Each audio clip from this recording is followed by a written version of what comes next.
Niekoľko tisíc antiglobalistov sa po 17. hodine vydalo na protestný pochod Bratislavou. Je to už tradičné vyvrcholenie street party. Scenár sa zopakoval aj dnes, ale polícia musela zasiahnuť tvrdšie ako v minulosti. Celé popoludne vydržali účastníci street party na námestí Slobody pokojne propagovať myšlienky proti globalizácii súčasného sveta. Popíjali pivo a tancovali. Malé incidenty okamžite riešila polícia. Všetko sa zmenilo o 17. hodine, keď sa rozhodli protestovať proti automobilizmu. Ulice ľuďom! Ulice ľuďom! Ulice ľuďom! Antiglobalisti zorganizovali pochod po cestách centra Bratislavy.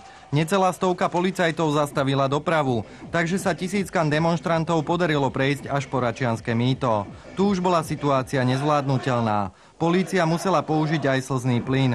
Zopár výtržníkov skončilo v policajných autách. Antiglobalisti s prievodom upchali bratislavské ulice už po druhýkrát. Ich akcie ale nedosahujú taký rozmer ako napríklad v Prahe. Ján Petrovič, Slovenská televízia.